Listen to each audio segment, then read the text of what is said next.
आज के इस ट्यूटोरियल में हम सीखेंगे आफ्टर इफेक्ट्स के अंदर हम चीज़ों को एक दूसरे के साथ पेरेंट कैसे करते हैं, मींस एक दूसरे से जोड़ते कैसे हैं और ये चीज़ वर्क कैसे करती है। तो चलिए हम अपना ट्यूटोरियल स्टार्ट करते हैं। अ, इतना मुश्किल ट्यूटोरियल नहीं है, बहुत आसान ट्यूटोरियल है, आपको घबराने की ज़रूरत नहीं है।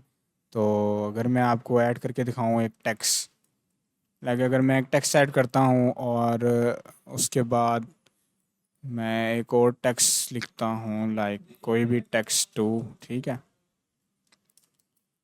और मैं अपना टूल डी सेलेक्ट कर लेता हूँ। अब फ़र्ज़ करें कि ये टेक्स्ट मुझे अब मूवमेंट में चाहिए, लाइक पोजीशन इसकी चाहिए यहाँ से यहाँ तक। लाइक अगर मैं इसकी पोजीशन इस तरह लगा लेता हूँ और मैं इसको करीब कर लेता हूँ, इनका टाइम थोड़ा सा कम कर लेता हूँ ताकि आपको आसानी से समझ आ जाए ये ट्यूटोरियल। तो ये देखिए, सिंपल कि हमारे पास ये चीज़ एक मूव कर रही है, ठीक है।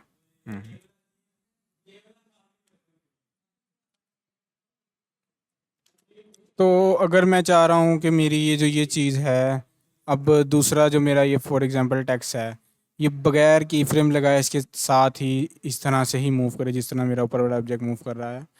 तो मैं बगैर की फ्रेम लगाए, मींस की फ्रेम ऐड किए बगैर इसको मूव करवा सकता हूँ। जी हाँ, बिल्कुल, बगैर की फ्रेम के।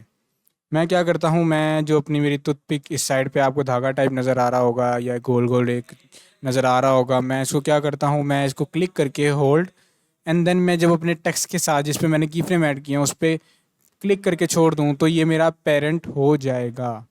बट आपको ये पता कैसे लगेगा कि ये पेरेंट हुआ या नहीं हुआ? आपको यहाँ पर पेरेंट एंड लिंकिंग के पैनल के अंदर लिखा हुआ नज़र आ जाएगा कि ये पेरेंट किस शेप के साथ है। अगर आपका ये पेरेंट नहीं होगा, जिस तरह आप यहाँ पे देख सकते हैं नन लिखा हुआ है, तो यहाँ पे नन ही लिखा हुआ होगा। तो अब अगर मैं आपको इसको मूव करके दिखाऊं तो ये देखें, ठीक है, वो उसके साथ ही बगैर की फ्रेम लगाए मूव कर रहा है, ठीक है। इस तरह से हम आफ्टर इफेक्ट के अंदर किसी भी चीज़ को दूसरी चीज़ के साथ पेरेंट करके बगैर की फ्रेम करे उसको मूव करवा सकते हैं।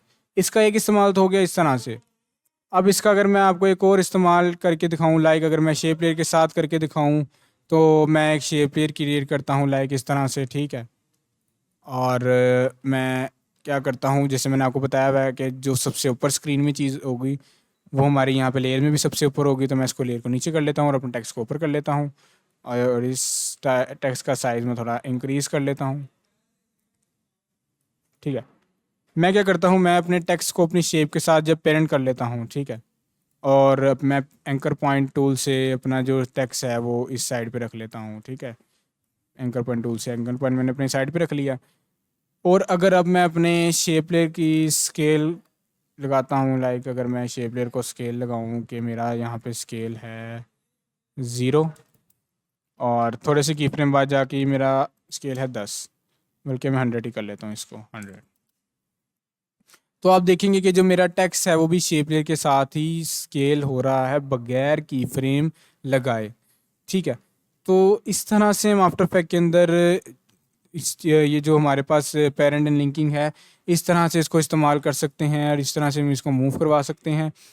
तो आई होप आपको ये ट्यूटोरियल समझ में आया हो कि हम अपने आफ्टर इफेक्ट के अंदर चीज़ों को पेरेंट कैसे करते हैं और उनको किस तरह से हम सिंपल, जिस तरह मैंने आपको दिखाया कि हम इस तरह से भी यूज़ कर सकते हैं और डिफरेंट तरीक़ों से यूज़ कर सकते हैं। तो इंशाल्लाह मिलेंगे आपसे नेक्स्ट ट्यूटोरियल में। अभी के लिए अल्लाह हाफिज़।